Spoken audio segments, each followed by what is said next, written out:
Everybody, my name's Tori Jensen, and for my career profile, I decided to do a family planning counselor.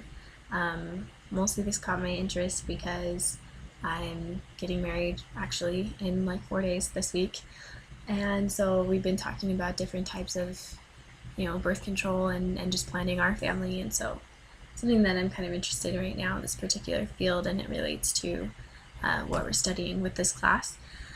So it's a family planning counselor is the name of the position, and typically people think of this in like a Planned Parenthood type of setting. You can work at, an agency like that.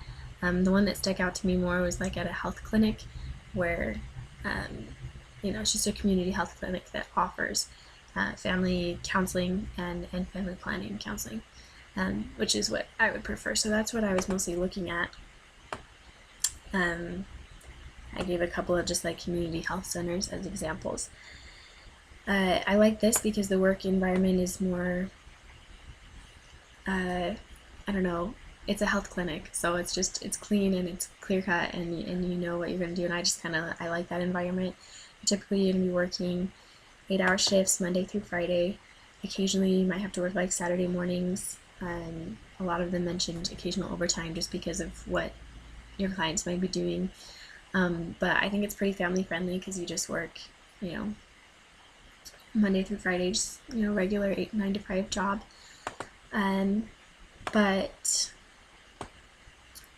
there might not be like a lot of room for time off or flexibility with your schedule just because your clients are your clients, and if you're not there, then they don't get their needs met. So there's really no one to pick up your slack unless you have like a team of family planning counselors, which isn't typical.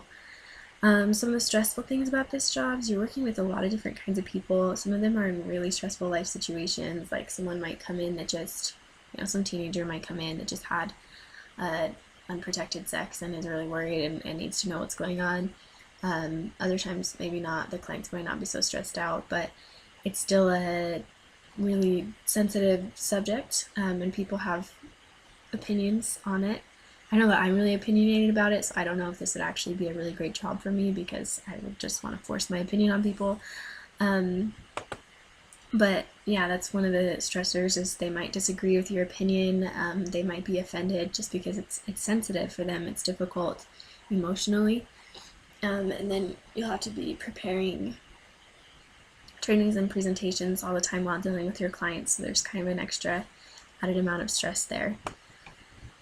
And you have to stand up for your clients once, no matter if as long as their general health isn't compromised, then you need to do what you need to advocate for what they want. Benefits wise, it really depends on the company. Obviously this varies a lot when it comes to like retirement plans and different things like that. It really just depends on where you are and what company you're working for. Everything I looked at was kind of different.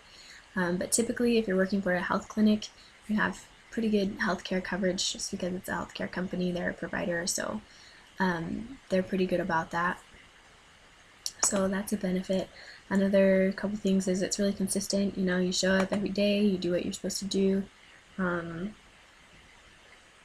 and so it's consistent. And then typically you're going to be the only one or one of a few in your position, and so your job security is good because they're not really going to hire someone else unless you decide to leave your position, but you're the only one that can. So unless they're really cutting corners and they don't want to offer those services anymore, I mean, you have your job and you keep it.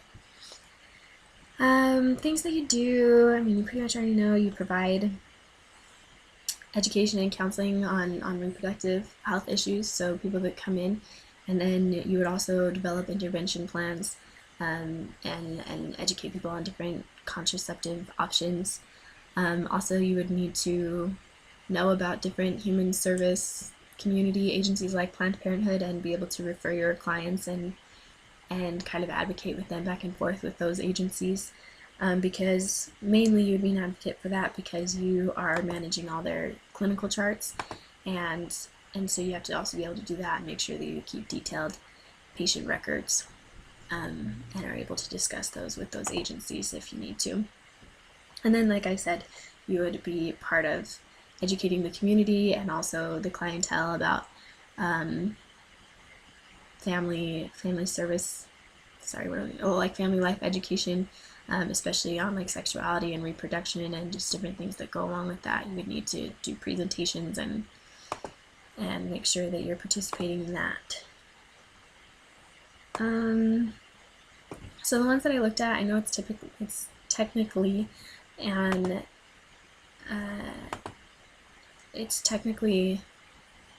a counseling position, which they said always requires like a master's or whatever, but the ones that I looked at for this particular position really only required a bachelor's, usually in like sociology, psychology, or a related field, or social work.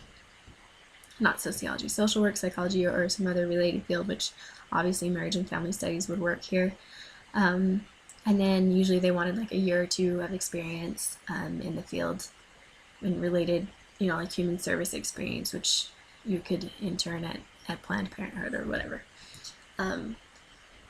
It's a salary job most of the time. It's just going to be a full-time salary, and it's between 35 grand and 40 grand, which is not great, but it's a decent living.